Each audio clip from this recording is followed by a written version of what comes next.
All right, everyone, we are back. We are starting to have a conversation, as stated earlier, on H508. It is a charter request from the city of Burlington, and we're gonna speak to representatives from the city about the municipal charter boundary amendments and discussion about ward redistricting. And so with that, I guess we'll start off with City Attorney Jessica Brown. How are you, Jessica? Good morning. I'm fine, thank you. Yes, I'm Jessica Brown. I am joined by Assistant City Attorney Eric Ramakrishnan. I do want to note that Attorney Ramakrishnan wrote kind of a short summary. We didn't have a lot of turnaround time before this morning, so he did send it by email. But so members of the committee should be able to get that from the assistant, Nick Adams, which does kind of provide a bit of a refresher on this matter, as well as the city's reasoning. Attorney Ramakrishnan was more involved in drafting the actual language for this proposed charter change than I was. So I'm actually going to turn it over to him to talk a little bit about what the reasoning, what the goal is for this charter change and what the reasoning was behind it. Thank you so much. And I just got a text message from council to be joining us in about 5 minutes. So, table is yours. Okay, great, thank you. The email that I provided this morning through Mr. Adams gives a little bit more explanation, but and I'll focus my comments on the boundary changes rather than the notice, since that's what you've asked for, but please do read my email regarding the rationale for the notice provisions. Regarding the boundary changes, Burlington's charter is very unique in Vermont. Our charter was given to us by the legislature in 1949, and although the idea of one person, one vote today seems common sense and we take it for granted, at that time that was not part of our law in this country. And so the original ward boundaries that were written into the charter were not meant to change. They were meant to represent communities of interest. They were not meant to represent equal populations. Obviously, today that's not the law. And so, like other communities throughout the country, after every decennial census, we have to redistrict to make sure that there is fair and equal representation for our citizens. Because those boundaries are in our charter, that requires a charter change, which requires council authorization for a change, and then we have to go through the hearing process, and then the public has to vote on it, then both houses of the legislature consider it, and then those boundary changes go to the governor's desk. That is not the case in any other city in Vermont. I provided you in that email an outline of what the other 9 city charters indicate in Vermont. You have some cities where their councilors are elected at large. You have others, one rather where the BCA changes the boundaries every 10 years, and you have others where the city council sets its own ward boundaries. The proposal here is simply that the voters of the city of Burlington can approve the ward and district changes after redistricting, but that they wouldn't be written into the charter anymore, so that they wouldn't require legislation at the state level every time we do our duty every 10 years to ensure fair and equal representation for our residents. And that's really all we're proposing here. Okay.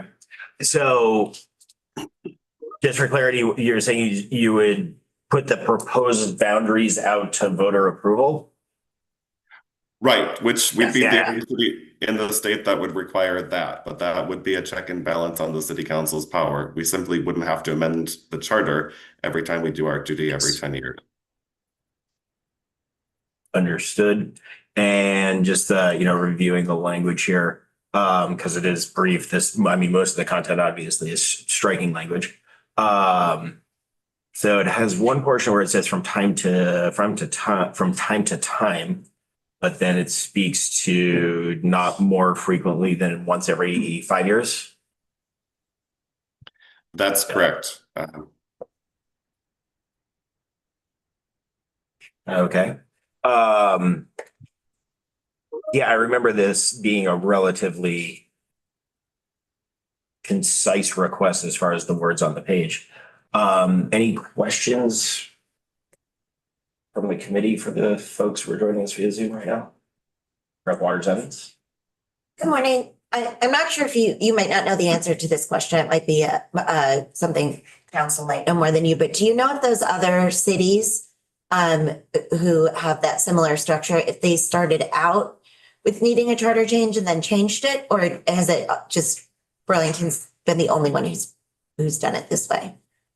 I don't know the history of the other cities' charters. I can only speak to the history of Burlington's charters. All I can say is, as I've indicated, the charters of the other 9 cities today don't require a charter change to change the boundaries. The boundaries aren't written into the charter. They either they don't have districts or wards, or else the BCA controls that process, or else the city council controls that process.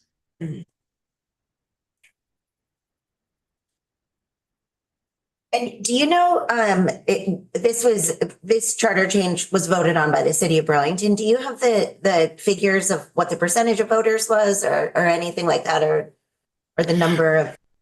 I apologize. I can send that information to the committee. Unfortunately, we learned about this hearing yesterday afternoon, so our time to prepare was limited, but I'd be happy to email those numbers to you. Yeah, I did try to find some numbers because I'm sure I had them at the ready last year when we talked about this, but I'm going to need to, I think we'll need to check in with the clerk's office about that and provide that information to you at a later time. Okay, no worries. Thank you. Any other hands? Okay, go. The rest of this particular bill, are you speaking to that or just the charter changes? We're just speaking to this one portion about the wards. Okay, thank you. I am happy to speak to the other charter change that's included in this bill, but it sounds like the request is to focus on this. Yeah. Yeah, we were trying to focus on this piece because my understanding that the housing committees are taking a look at broader landlord tenant provisions in bills that are being developed in both the House and the Senate side. So I just wanted to focus on this one piece today to get a cleaner understanding of it, cleaner refresher. And I apologize, I can answer the prior question now. I was able to find that information quickly. The yes votes on the redistricting amendment were 68.82%, so effectively 69%, with 6,351 votes in favor. And the no votes were 31.18%, or effectively 31%, for a total of 2,878 votes. There were also 593 undervotes and 1 overvote. Thank you. Great. All right. Anything else for our guests on Zoom? Nope. Then I guess I'll ask Councilman Travers to join us and speak to this from his perspective. Thank you for joining us. Yeah. Surprised to see you in person. A delightful one, but Well, I'm afraid to say that I'm here for a presser at noon. Otherwise, I'm looking online. But... Nope. Totally understood. Yep. No, thank you very much for having me. I appreciate also being joined by our city attorney and assistant city attorney, Ramakrishnan. My name is Ben Travers. I serve as the president of the Burlington City Council. I don't want to completely repeat necessarily what the city attorney's office indicated here. I did come prepared with information on the election results, which is, as Attorney Ramakrishnan just mentioned, that more than 2/3 of Burlington voters voted in favor of the city with voter approval, and I'll turn back to that in a moment, being able to redraw its own local election boundaries. As means of a primer, Burlington at the moment is divided into 8 different wards, with 2 wards each serving as a larger district. Our city council is made up of 12 different councilors, so one representing each of the 8 different wards, and then another one representing each of our 4 different districts. The request to you all is twofold here. One is our being able to certainly redraw our election boundaries as necessary by population changes within the city. The other would be for Burlington to be able to decide without legislature approval whether or not it wanted to change that ward and district makeup in the future. Burlington hasn't always been a city of 12 councilors. It historically was a city of 14 councilors. Our former Mayor Weinberger used to, I guess, brag at mayor conferences that he was actually able to decrease the size of their city council during his tenure, which I don't think is all that normal to have happened. But it is something that has changed historically. And so the ask from Burlington is that we be able to make these changes without necessarily requiring the approval of the legislature and the governor. As Attorney Ramakrishnan mentioned, this is normal among other municipalities across the state, and we ask that Burlington be aligned with those other municipalities. To the extent, Chair Byron, you mentioned the language in there about from time to time, the boundaries may be changed. The issue there was that at the moment, our redistricting of local boundaries is tied to the national census. The thought is with some good news, relatively large housing projects that are ongoing in Burlington right now. A housing project that brings, say, 400 people into another ward can significantly change the representation boundaries. And the concern is rather than waiting until the next census, which could be, 5, 6, 7, up to 10 years out, if we know that our Cambrian Rise project on North Avenue, for example, has brought 400 more people there. If we know our Downtown City Place project has brought hundreds more people to Ward 3 downtown, if we know that the South End Innovation District and the South End of Burlington could potentially bring thousands of new housing units there, it would allow the city an opportunity to, from time to time, but no more frequent than every 5 years, to change the boundaries when we know that our population counts have gotten out of alignment and wanting to ensure that everyone across the city has equal representation. I'd be happy to answer any further questions that folks have, but that in a nutshell is the hope of voters and of the city council in putting this on the ballot last town meeting day. Okay. No, that's a very good point. I had that conversation, I believe it was with Senator Ron Hinsdale, discussing housing issues at length commonly. And she raised that point that it is creating these they will create these population surges within the districts. So it is totally heard and understood. Representative Hango, then Representative Nugent. Thank you. I appreciate you circling back to Chair Byron's question because the wording of time to time is so vague. I wonder if, and I'm just going to throw this out here for further consideration, if a certain percentage of population increase in a particular ward or district could trigger the redistricting process. Just thinking. Yeah. If possible, I would defer back to our city attorney's office on this, but I do believe that historically we have been mandated to redistrict locally when the percentage of one ward as compared to another is outside of a 10% delta.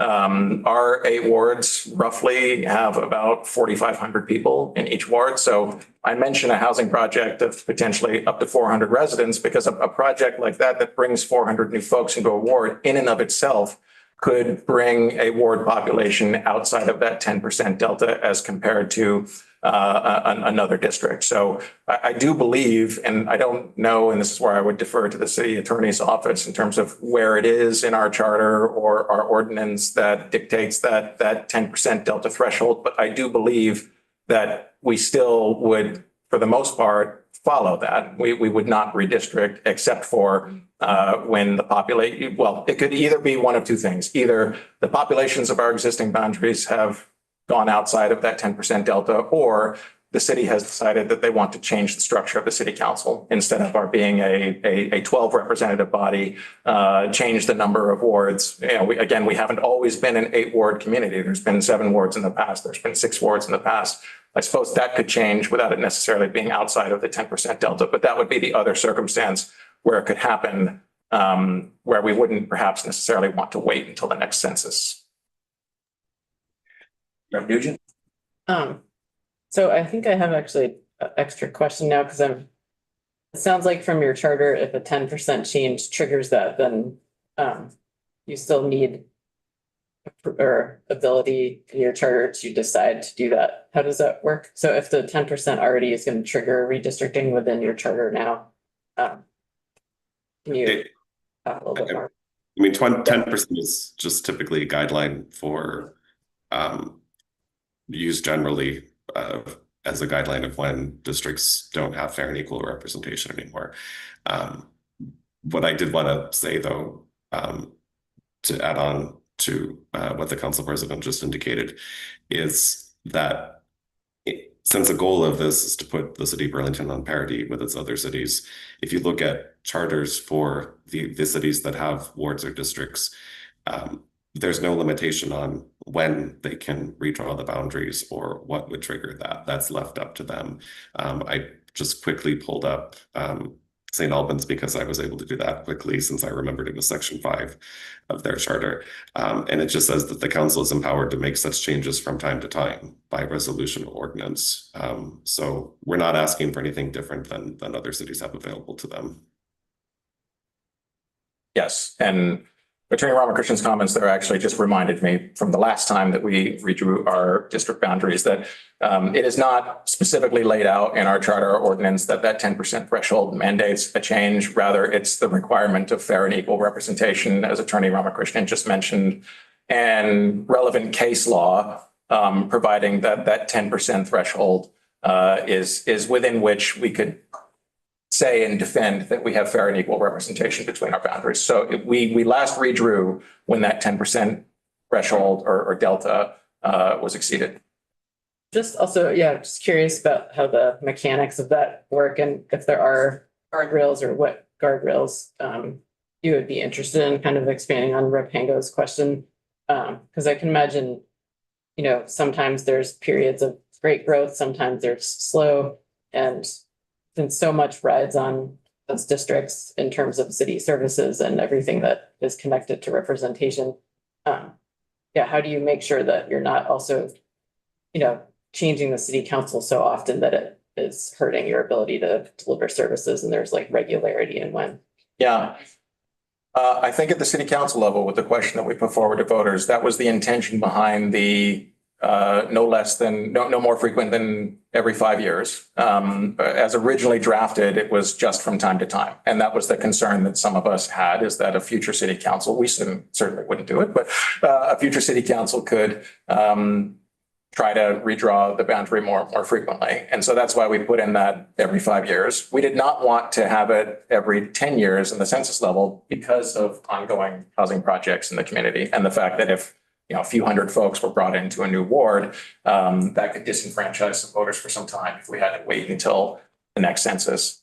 In terms of other guardrails around it, though, I think it's important to reaffirm that the biggest guardrail here will be our voters. Although the maps don't necessarily have to come to the legislature and governor for approval, they would still, under this charter change, have to go to local voters. Voters would still have to approve of the local boundaries, and my assumption would be well-informed Burlington voters, if it was happening too frequently or it was being done for reasons perhaps outside of simply fair and equal representation, that would be the guardrail here, is the voters deciding whether or not they want a new map or not.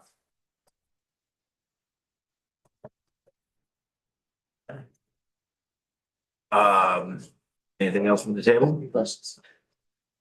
I'm sorry, was that a hand or no? No, I was just telling her good questions. Okay, no, thank you. Same question. Mhm. Yeah, I just saw council slide out, but I think like as far as like the raw function, I don't think I feel comfortable not having.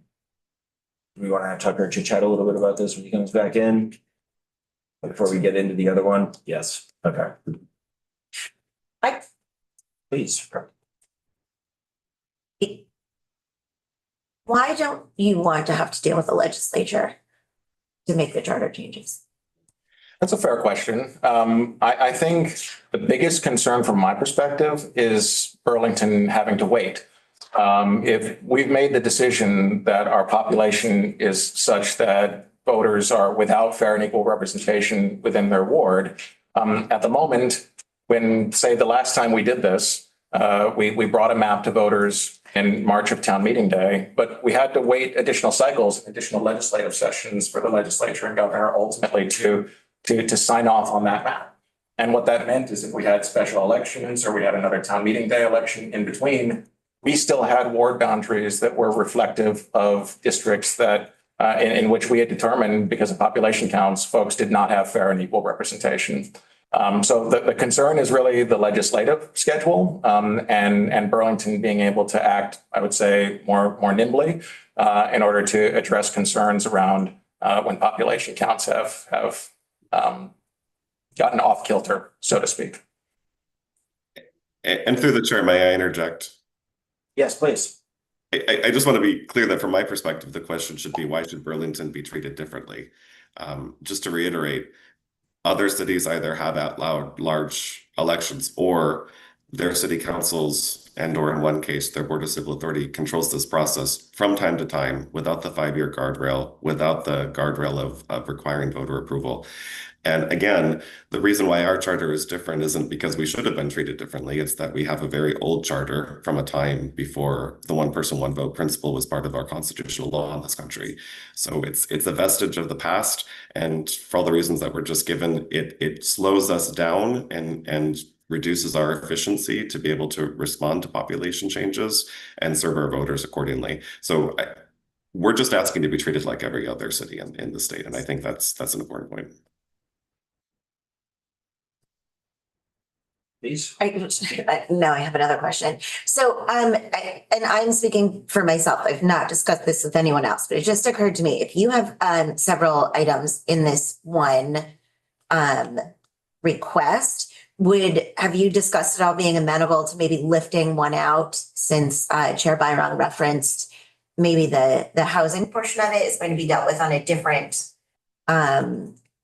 it's possibly going to be addressed in a different committee or as part of a larger conversation.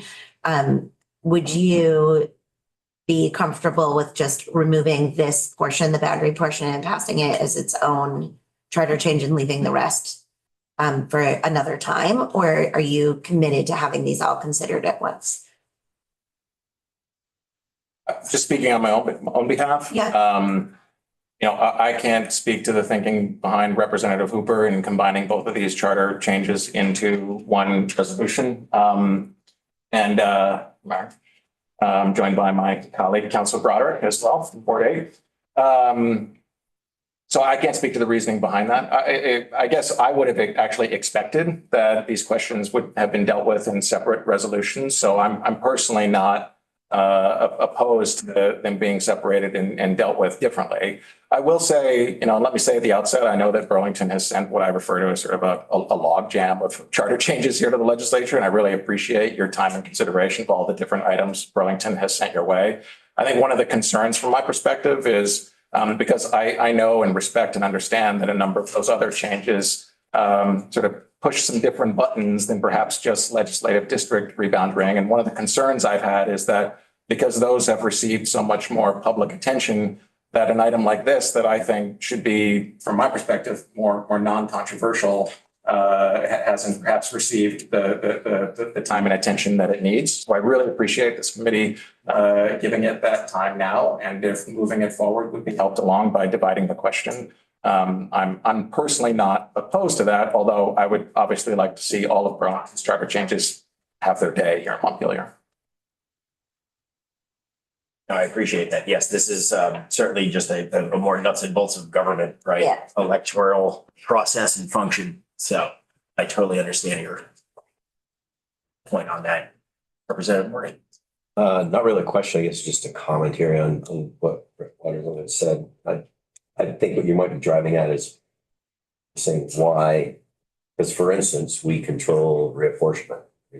X number, I think that's what you're driving at, right? Yeah. Sort of. Yeah. Analogy to draw, that's not an analogy, but it's lining it with that. Yes, parallel. Yeah. Yeah. That's food for thought in that realm. So just a commentary. Because that is controlled definitively by this body. Anything else from the table? For the representative from Burlington and council? Excellent. We'll shift over to our council for a moment and speak to the boundary provision just as a refresher. Good to see you, council. Well, good morning, everyone. Tucker Anderson, Legislative Council. You have in front of you H508, I hope. Sorry that I was late to the party this morning.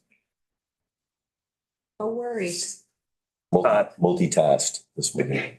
Based on the chair's introduction, you want to just recap the election boundary provisions within H508. Is that correct? That is correct, sir.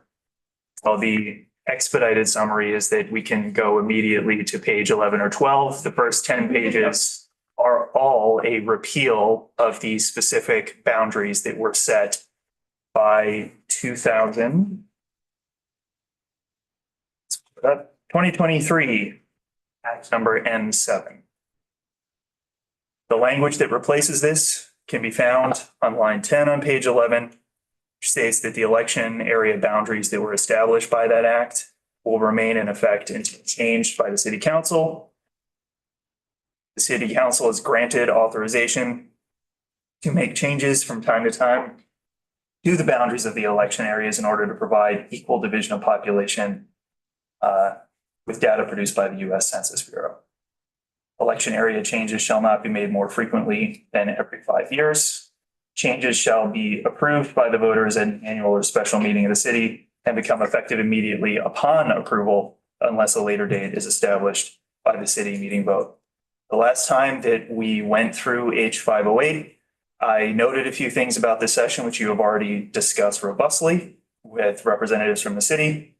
The conversation that I caught a bit of earlier, U.S. Census data is always going to be the best data to use for these purposes because the courts are familiar with it. And if there was ever a challenge to the equal division of population amongst the wards, that is what the court is going to want to review.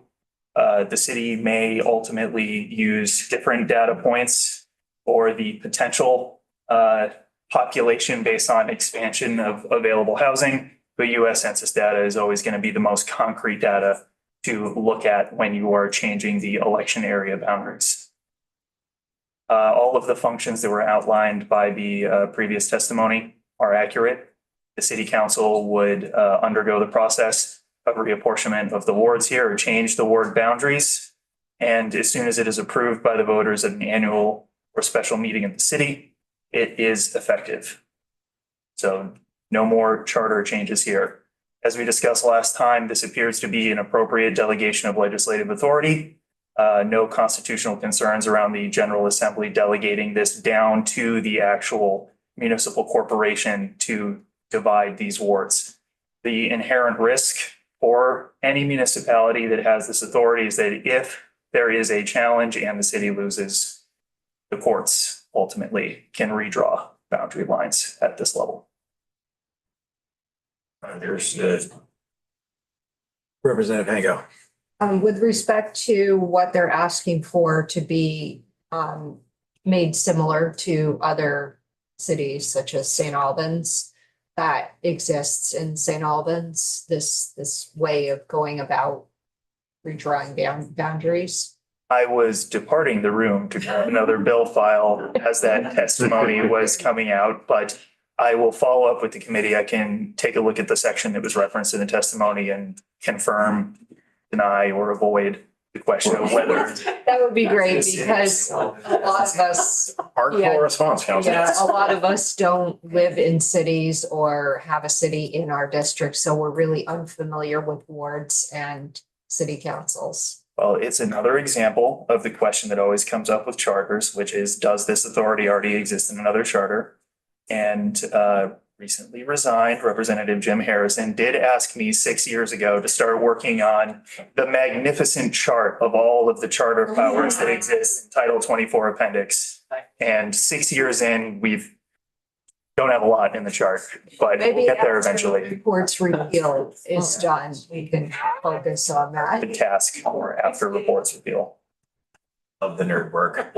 Rep. Waters Evans. Speaking of nerd work, I have a question about just the language of it on page 11. Line, it's like, okay, so it's at line 11 and 12. It says, it shall remain in effect until changed by the city council, which is authorized to make changes from time to time to the boundaries of the election areas. Blah, blah, blah, blah, blah. In accordance with, it does not say blah, blah, blah, in accordance with data produced by the U.S. Census Bureau. So does that mean that this would limit the city council to to changing those boundaries to relying on data produced by the US Census Bureau? Or is it saying that that's the current situation? Is that the city council is authorized to make those changes based on the US Census? If I am remembering Yeah, the opening salvo of your question, it is the former. okay, Is that when the reapportionment process is taking place, that the division of the population among the election areas will be in accordance with data produced by the US Census Bureau. Now, note that the language doesn't require the use of that data. It just has to be in accordance. okay, that's what my question was, because I wanted to make sure we weren't precluding that, because they were saying we want to be able to change it based on a population change. I just wanted to make sure we weren't like limiting it by accident, or if it wasn't already limited. And I apologize again, but through the chair, may I add something? to Yes, that? please. The point that I'd like to make is it's just US Census data. It's not the official count. So, I mean, the US Census every 10 years does an official count where they're required to count every head. But the US Census Bureau is constantly doing, I forget the name of it, but the community something survey, other types of survey data. They're producing all kinds of data in between 10-year cycles relevant to population and population shifts. And so I read this language as allowing the city to use that data. Thanks. Okay. As the second liaison for the state of Vermont to the US Census Data Bureau, Tim Devlin is the primary liaison, just for your reference. I can confirm that there are intermediary counts that take place. They are not as granular in their data, and they also don't always include the sort of algorithms that we use every 10 years to guarantee, for example, protection of racial identity and other classifications to ensure that a discriminatory basis is not used in research. But there is data that is produced on an ongoing basis. And we just started the process of doing the data counts for the next decennial census. I'm sure you're all very psyched. I always feel like somebody watching. I did get me a little excited. I heard a little yay. Just one note, I know that the phrase from time to time has come up a bit this morning.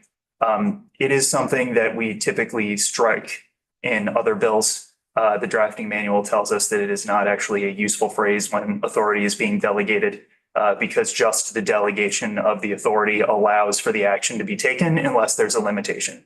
So the from time to time clause doesn't add any discrete authority for the city. And ultimately, they did build in a limitation, which is that it's not more frequently than once in 5 years. Yeah, I caught that. It seemed a little like counterintuitive. Yeah. Okay. Okay. Any other questions? I want to be conscious of time on our next conversation. Wonderful. Thank you so much. We appreciate you joining us. And I will say we're going to continue work on this portion that's requested 508, just to let you know. Very good. Thank you for your time Thank today. you. Thank you. Okay. Shifting gears to another charter request from the city of Burlington. Thank you. I wanted to have council come in and walk us through again S 131. And it is another approval of amendment to the charter of the city of Burlington. And this is in and around the possession of firearms. So thank you, council. The table is yours. Oh, good morning again. You have in front of you S 131, which is the as passed by Senate version, I hope, of that particular charter proposal from the city of Burlington related to ban on firearms on premises licensed to serve alcoholic beverages. There's a little bit of table setting to do here with this. The first is that my areas of expertise, municipal government, municipal charters, and alcoholic beverages. That's what I'll cover within the bill. Obviously, I'll walk you through it. If you have particular questions about the areas of law related to firearms possession, and the Second Amendment, I would call upon my colleague and legislative counsel, Eric Fitzpatrick, to answer those questions and provide more meaningful and accurate testimony. Another bit of background to provide you here is that the as passed by Senate version is different from what was initially proposed by the city and passed by the voters. Specifically, both the Senate as introduced version and what ultimately was passed out of the Senate, there were a series of changes in response to constitutional issues around vagueness, but also more focus and attention paid to the type of alcoholic beverage licenses that are captured here. And those two legal concerns went hand in hand as this moved forward. As I walk through the bill, if you have questions about some of the licenses or the premises that are covered, feel free to ask them. That is one thing that I do have a decent handle on. And I believe it was the mayor of the city last year who testimony referred to me as Mr. Liquor License. So Mr. Liquor License at your service. This is definitely an 130. interesting intersection of your legislative portfolio. Yes. We'll start in section 2, if that is all right for you. Section 1 contains the standard language that is included in all of the approval of charter bills, just states the date that the voters approved the charter proposals and expresses the General Assembly's approval of those charter amendments. Section 2 within the City of Burlington Charter, S-131 adds a new section 510 related to the ban on firearms in premises licensed to serve alcoholic beverages. Subsection A contains a statement that certain statutes are superseded. I'll point out to you here is that 24 VSA sections 2291-8 and 2295 are two components of what the General Assembly has colloquially called the Sportsman's Bill of Rights. And these are preemption statutes that prevent municipal corporations from adopting ordinances, bylaws, or resolutions related to the possession or use of firearms. You do not need to have an express superseding clause in a municipal charter. And if this is as good a time as any this session to focus on the difference between special laws and general laws, I'll repeat something that I've brought up multiple times. When specific authority is granted in a charter, it is both more specific and later enacted than general laws governing the same subject. And the way that this is constructed by the courts when they are reviewing what is the authority that has been delegated by the General Assembly to a municipal corporation, they look at those specific powers and say this supersedes general prohibitions or general law that is different from or inconsistent with the power that is being conferred in the charter to the municipality. However, you've got belts and suspenders here saying that those preemption statutes do not apply. They are superseded by the express delegation of authority within S-131. A lot of questions came up in the Senate around the relationship of law here. So after we've done the walkthrough and you've had time to ruminate, if you have questions, just let me know. I'm happy to provide testimony on the hierarchy of law and the delegation of legislative authority in this area. Okay. Subsection B contains the operative ban. Within the City of Burlington, no person may knowingly, that's the standard that is being applied here, knowingly possess a firearm as defined by the definition of firearm for purposes of Title 13 in any premises licensed to serve alcoholic beverages. So I noted the standard, which is to knowingly possess. I'll direct you to check the definition, 13 VSA subsection A3 and section 4016, because there are two main definitions of firearm and weapon. This is one of them. You can refer to it. And if you have questions about that, again, Eric. Subsection C contains exceptions. Moving on to page 2, line 1.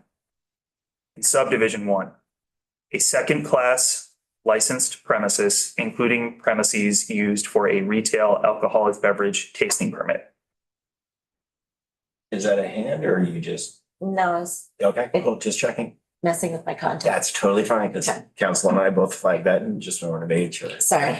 No, we both, it was a quick pause, No, just there's like checking. something in my eye. No, Yeah, totally okay. take care. Yeah. I appreciate the contact adjustment and It's just constant. better focus. If only we weren't so vain. Second class licenses, I know you're all familiar with the license structure in Title VII by now, but to reorient you, those are retail alcoholic beverage sales for off premises consumption. You can think of these as your liquor stores, gas stations, grocery stores, things like that. So an exemption granted there. Second, sidewalks or public highways that pass through an outside premises for which a licensee holds an outside consumption permit. So this would be a first, third, fourth, potentially manufacturer with other license authority. Think of your brewers that have brewery locations where they serve food and alcohol. If they have an outside consumption permit granted through the local control commissioners and DLC to serve alcoholic beverages outside of the restaurant, typically on a sidewalk or public throughway, that is accepted from this as well. So anywhere where you have sidewalks or public highways that pass through an area where alcoholic beverages are being served, that is exempted. The premises for which a licensee holds a limited event permit, special event permit, or special event serving permit. The committee is likely very familiar with these by now, but if you have questions about the breakdown between each one of these, I would be happy to go through it. The names of these permits also changed just 2 years ago, but they used to be known as sampling permits, festival permits. They relate to now either special events that are being held where alcoholic beverages are served at what would colloquially be known as a festival. Sampling events are what used to be called legally festival permits, but are really like brewer events or vintner events. Think about Waterfront Park, the Vermont Brewers Association festival that goes on. That's for purposes of sampling alcoholic beverages. It's covered by a separate permit. And the special event serving permit, something that you worked on just last biennium. Retail establishments, not alcoholic beverage retail establishments, but think clothing stores that are allowed to get this permit. And finally, a dining car for which a licensee holds a promotional railroad tasting permit. So these are low volume service tasting permits. Something that I flagged in the Senate is that this is not the only type of license that can be granted to railroad. First and third class licenses can also be granted for purposes of a railroad dining car. And they would be covered. They are not granted an exception here. All right, subdivision 2, we're on line 9. We're now getting into the exceptions that cover certain types of possession of firearms. So first, in subdivision A, any federal, state, or local law enforcement officer acting within the scope of their official duties. Subdivision B, any member of the armed forces or the Vermont National Guard acting in the scope of that person's duties. Subdivision C, any government officer, agent, or employee that is authorized to carry a weapon acting within a scope of their duties. Subdivision D, the holder of the license for the premises, provided that person is not prohibited from possessing or carrying that weapon under any other federal, state, or local law. This is another area where there was discussion and debate, primarily because the holder of the permit in many instances for the types of alcoholic beverage licenses we're talking about is a corporation. There are short list individuals who acquire these licenses that would be covered by this exemption.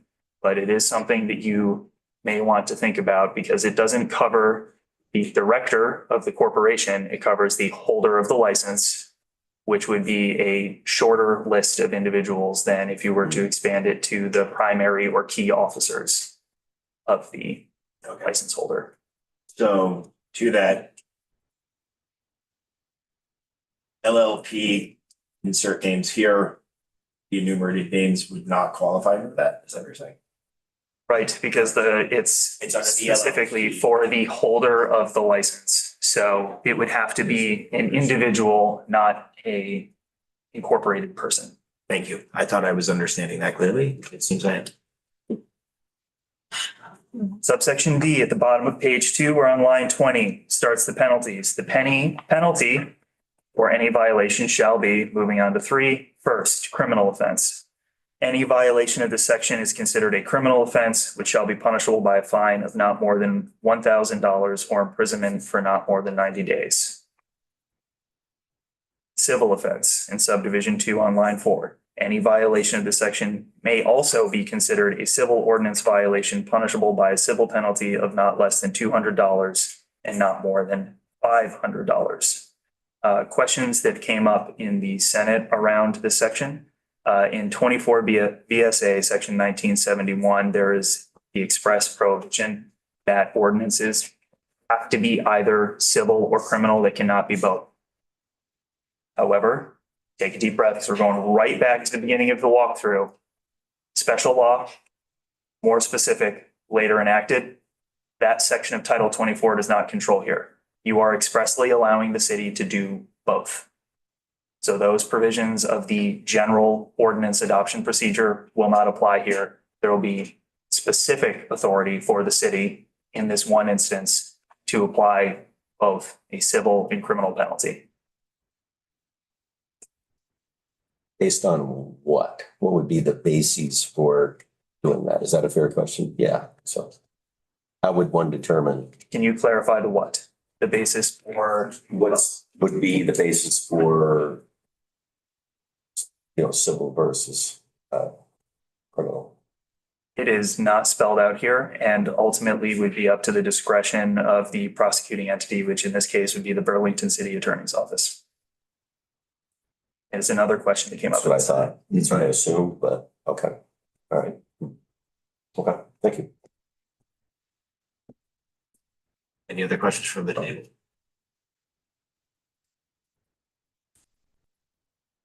No. Yeah, yes, actually. Can you talk a little bit more about the corporation part and the holding the license? I'm just a little confused. It seems like, I don't know what the original intent was, but and I don't know if you know, maybe you don't, this might be a question for someone else, but like I'm wondering if the intent was to have like a bartender or the owner of the saloon with his, his gun in his holster. Say, you know what I mean? Like that's what I was envisioning. Picture to paint. I know it's not this, you know what I mean? But I'm trying to imagine in what circumstance that would be required. And it's just a little confusing. I don't know what my question is. I guess I'm a little confused about that and also wondering if it is a corporation that is holding this, or if the holder of the license is a corporation, then does there need to be designated like a specific officer of that corporation? Or is it just the name on the license, or just confused about it, I guess, and I need more explanation, please. I believe that I tallied 3 things that you're asking me Sure. to respond to. Yeah, The first, I can't speak to the legislative intent. right. Something you might want to ask your colleagues in the Senate Government Operations Committee about. I can point you to testimony that led to the construction of this exception. And that testimony was about the owner of the business or facility, the premises, being allowed to carry their personal firearm on the premises. However, it's difficult to articulate that individual, and the direction was to find a way to give that individual an exception here. We talk about the owner of the premises, might be different from the license holder who's there every day inside of the actual premises, right? Many of these licensees are renting space, so that was excluded as an option. If you're talking about the owner of the business, that also might be different from the day-to-day person who is there. So ultimately, where it's settled was the holder of the license, which is the term of art used in Title VII. However, like I said, typically that is an LLC or another form of corporation. And there's a very small list, particularly because we're just looking at one municipality, of license holders who are natural persons, i.e. an individual who is capable of possessing a firearm. Thank you. Rep. Morgan, and then I want to set a clock, as I did say I would give Council President Travers a few minutes of time. Oh, yeah, just real quick. So I think what you're driving at, Shay, is that you're talking, was the intent to go further than what you're saying, to allow them to have a firearm present when somebody that's authorized on the premises? Is that what you're driving at, sort of? Yeah, sort of. I guess I was, we'll have to ask, maybe, Yeah. like. Yeah, I think that's kind of what number seven. they're going down a little bit. Right, because I'm Yeah. just thinking as the intent to have, if whoever is in the establishment and they're going to use it as like a protective Right. firearm, or you know what I mean, or in Yeah. self-defense or whatever it is, then it would not be useful for a person who works in a corporate office and holds this license to be able to wander in there with a firearm if they feel like it, as opposed to like how useful that would be for the person. Like, you know what I mean? The reason why they created the Exactly, yeah. exception. Same. Yeah, I've understood. Yeah, thank you. it's different conversation. Yes. Yeah, For the last part, the person who's sitting in the Oh, corporate sorry. office, if the corporate office is the holder of the license, it doesn't extend down, at least under this current structure of the language, to the corporate officers, okay. because it is the holder of the license. And in that case, the holder of the license is not a natural person. It's So the entity. this is, And this does Yeah. not allow for the. in law and fact, this is a person, a natural person who holds the license. Okay, The barkeep can't have one behind the bar. Yes. Well, you can if the bar keeps on the license. Yeah. But if the bar keeps part of LLC or S Corp, whatever, Yeah. then they may not. Right. Because it is the entity that is on the license, not the individual. Right. This does not allow for the enumerated entities of the partnership. Yeah, well, this is like crystal clear for me for some Oh, no, I get it. I get it, but I think she brings up a concern that, yeah. where is that? I see that. That's just like 7 different businesses. Rep. Morgan, I think we're gonna be discussing this more, so we'll have any more opportunity.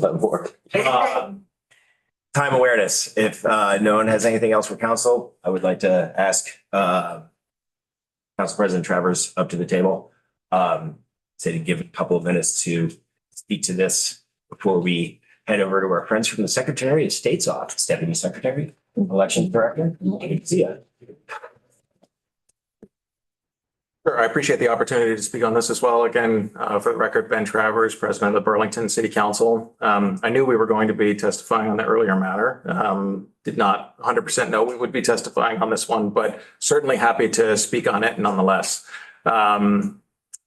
At the outset, let me acknowledge that I understand that in the State House that there are some Second Amendment absolutists. I strongly disagree with that perspective, but nonetheless acknowledge their position and understand we're unlikely to win them over on this particular issue.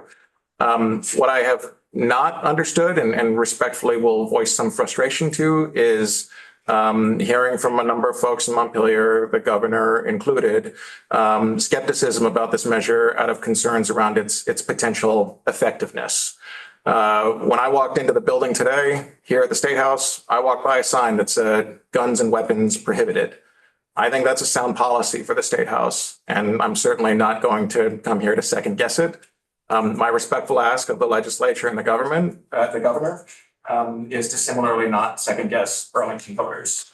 Unfortunately, too many folks in Burlington in recent years have been the victims of gun violence using weapons that have passed through our downtown bar scene. Folks here may be familiar with a real tragedy a couple of years ago where there was actually a murder on Church Street, right outside a bar where a bar patron had brought a gun into that establishment and then used it to kill an individual right outside on Church Street. I strongly feel that we owe it to gun violence victims, to their loved ones, and to our community to try to address that. Can I sit here and tell you that if we had had a ban on guns and bars, that it absolutely would have prevented that violence? Of course not. But I will sit here and tell you that I think we owe it to our community and again, those who've been victimized by gun violence to try. Twice now in the past decade, a little more than the past decade, Burlington voters have overwhelmingly voted in favor of this measure. Most recently in town meeting day of 2025, there were questions on the previous matter of how many voters supported the redistricting, and it was around 66%, if I remember correctly, maybe 68%. On this measure, over 86% of Burlington voters voted in favor of a ban on guns and bars. This was the second time again that this has been taken up. It had been taken up about 12 years ago or so. That vote was also overwhelmingly in favor of the ban on guns and bars, but not to the extent it was this most recent town meeting day. And I think that's unfortunately a reflection of ongoing gun violence in our community.